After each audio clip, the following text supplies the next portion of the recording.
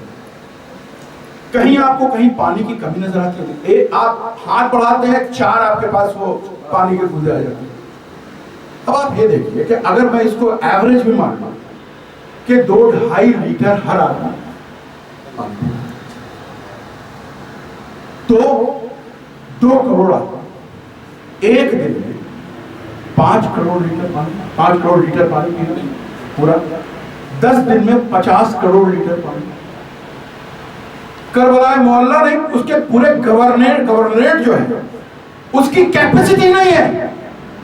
50 crore letter پانی کی capacity ہی نہیں ہے. یہ پانی آ کہاں سے رہا ہے؟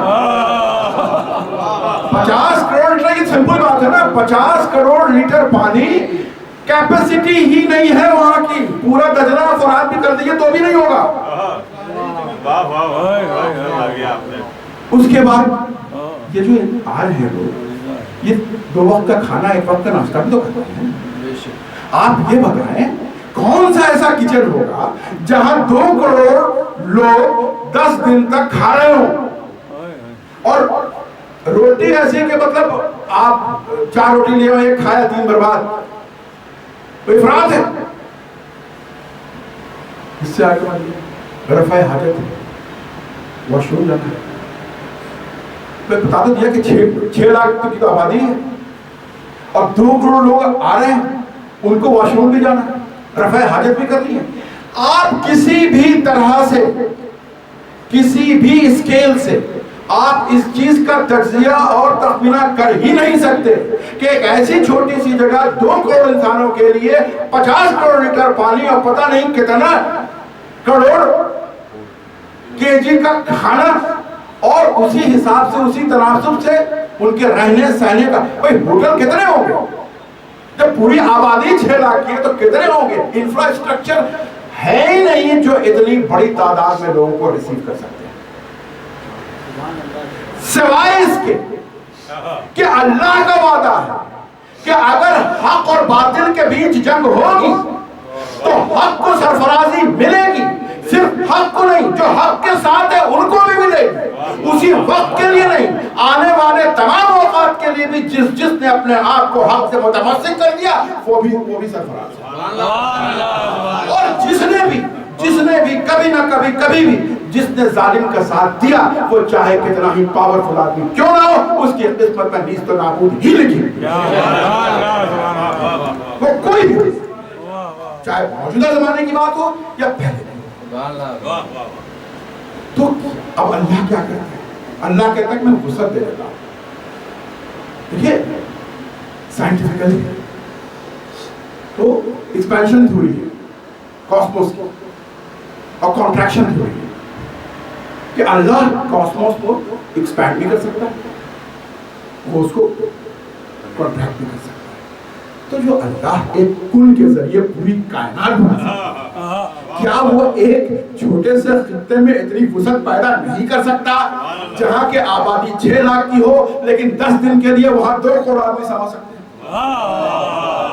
کیا اللہ جو اس پانی کا بھی خالق ہے، کیا اس میں وہ وسعت نہیں دے سکتا کہ جو پانی صرف 6 لاکھ لوگوں کے لیے ہی کافی ہے وہ 2 کروڑ لوگوں کے لیے بھی کافی کچھ دینے کے لیے ہو جائے؟ تو یہ اللہ کے جو کہ اللہ کا وعدہ یہ چیتا جاتا مجھے. اور اسی لیے میں نے کربلا میں بھی بس 2 ہی معلّہ ہیں صحیح بھائی. ایک تو عرش معلّہ ہے جو عرش پر اللہ نے اس عرش کو اپنی طرف منظور کر دیا، اور ایک دنیا میں اس زمین پر ایک معلّہ بنا دیا جو عرش معلّہ معراج ہے نبی کے لیے، اور کربلا معلّہ معراج ہے انسانوں کے لیے. جو کربلا معلّہ پہنچ گیا یہ انسانوں کی معراج ہے. جس طرح سے رسول جب عرش معلّہ کو پہنچے تھے تو وہ اس کی سبحان اللہ سبحان اللہ بات نہیں. یہ امام جعفر صادق علیہ السلام.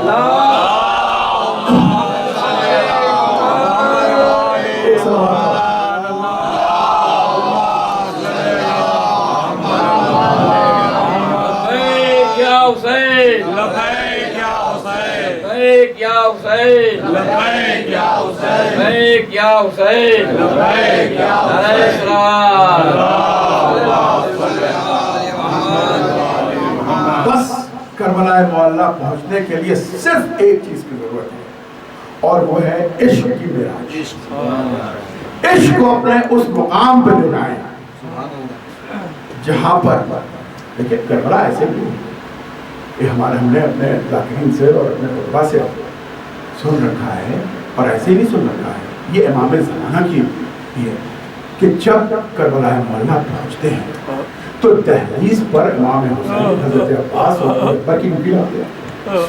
یہ تو دہلیز کی بات ہے، اور یہ جو پورا راستہ ہے نا، جو میں نے کہا نا کہ جہاں نہ پانی کی کمی ہے اور نہ سونے کی کمی ہے، نہ رہنے کی کمی ہے، نہ رفع حاجت کی کمی، نہ روٹی کی کمی ہے، یہ کون ہیں یہ لوگ؟ بعض اوقات آپ کو لگے کہ بھئی ہیں کون یہ جو ہر گھڑی ہر وقت ہر جگہ جو ہے آپ کی طرف دوڑ رہے ہیں لے کر کے، ہاتھ جوڑ رہے ہیں، روتے ہیں، اگر آپ ان کی روٹی نہ لیں تو رونا شروع کر دیتے ہیں۔ میں ہمیشہ کہ آپ کے ساتھ میں لے لو، بعد میں کسی کو دے دینا، دل ٹوٹے گا۔ یہ سب انسان ہے۔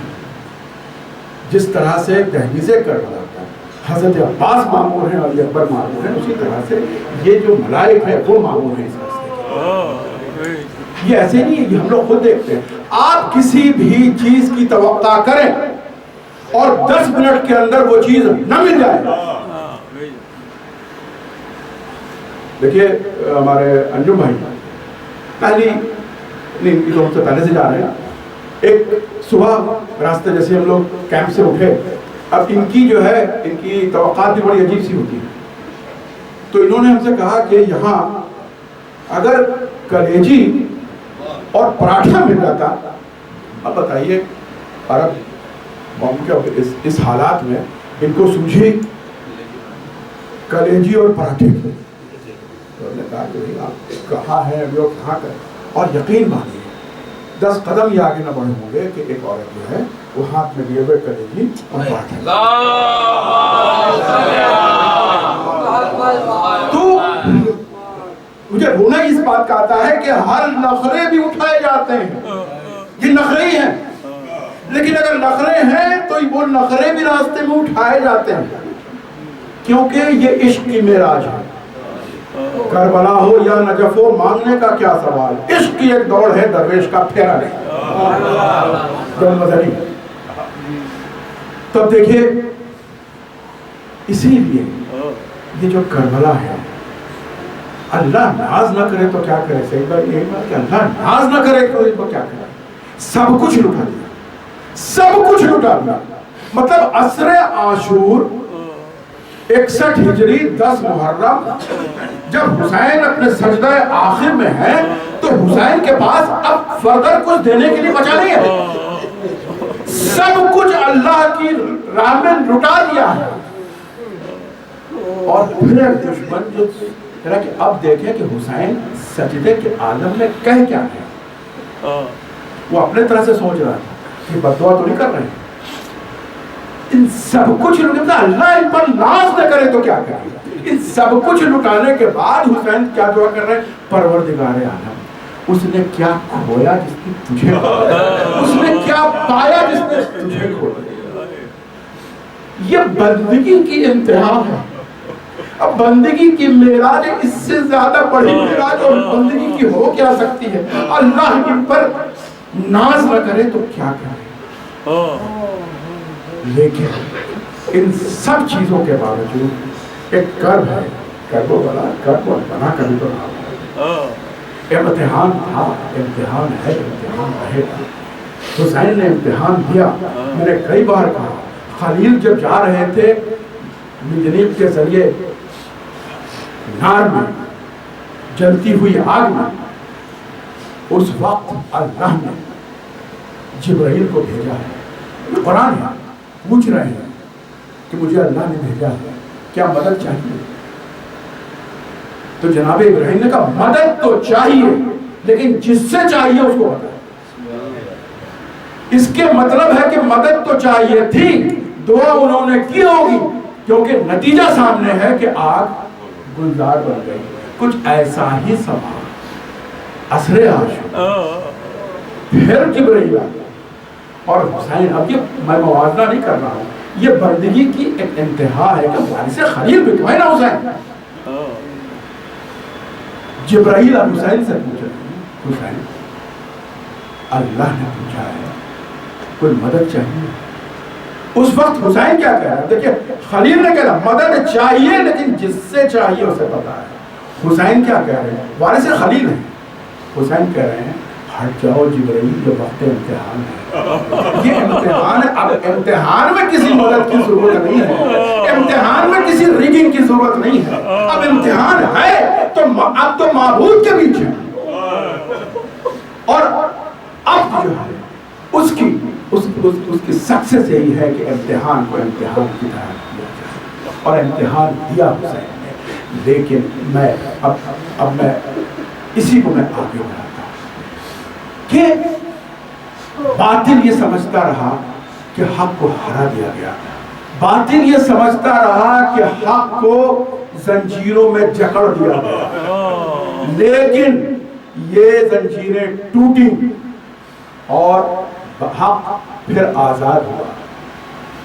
باطل نے یہ سوچا تھا کہ حق کی اتنی بےعزتی کر دی جائے کہ یہ سب اٹھا کے نہ چل سکے، سر کی چادریں چھین. لیکن اللہ کا بدلہ بھی وہ صحیح ہے. اللہ نے یہ بدلہ دیا. جن ہاتھوں نے بیڑیاں پہنائی تھی انہی ہاتھوں نے بیڑیاں اتاری.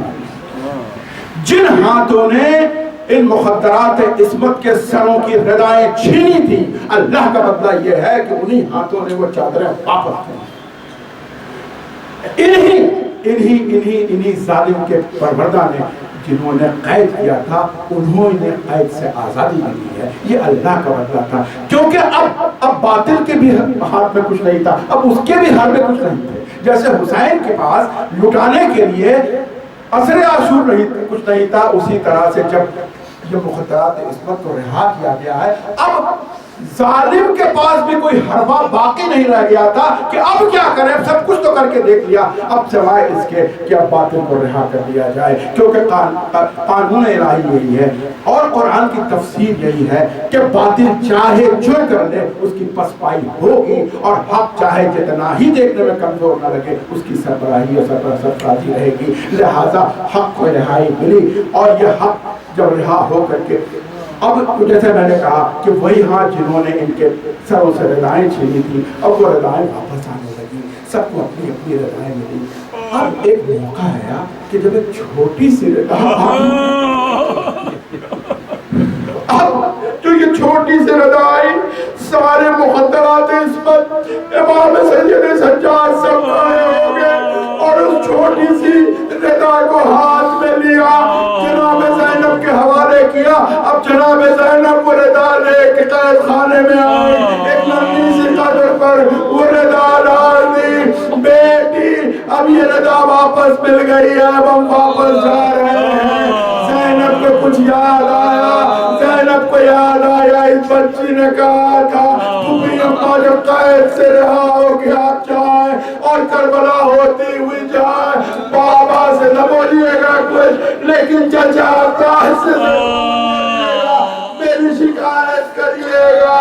اور یہ قافلہ جب کربلا پہنچا ہے اور یہ مخدرات عصمت جو یہاں سے چلے تھے تو بے مقلا چادر تھے، نہ محمل تھی نہ ہماری تھی، لیکن جب آج لوٹ کے آئے ہیں تو محمل بھی ہے ہماری بھی ہے، پردے کا بھی انتظام ہے. اور یہ قافلہ جب حسین کی قبر پہ آیا سب کو کہا جانے دیکھو یہاں شکایت نہ کرنا، میرا بھیا بہت مظلوم ہے. اور بس ایک بار زینب نے حسین کی قبر پر کھڑے ہو کے کہا بھیا مجھے بس ایک شرمندگی ہے، تیری امانت میں واپس نہ لا سکی. اس کے بعد اب یہ سارا قافلہ حضرت عباس کی قبر پہ بس ایک بار کہ یہ قبر بہت چھوٹی تھی اور جناب زینب نے سید سجاد سے کہا بیٹا میرا بھیا تو کافی دراز قد کا تھا، یہ قبر چھوٹی کیوں ہے؟ ارے سید سجاد نے کہا پھوپھی اماں، ارے جب میں یہاں آیا میرا چچا ٹکڑوں میں ملا، میں نے گٹھڑیوں میں باندھ کے اس کو ایک چھوٹی سی قبر میں ڈال دی. اب یہاں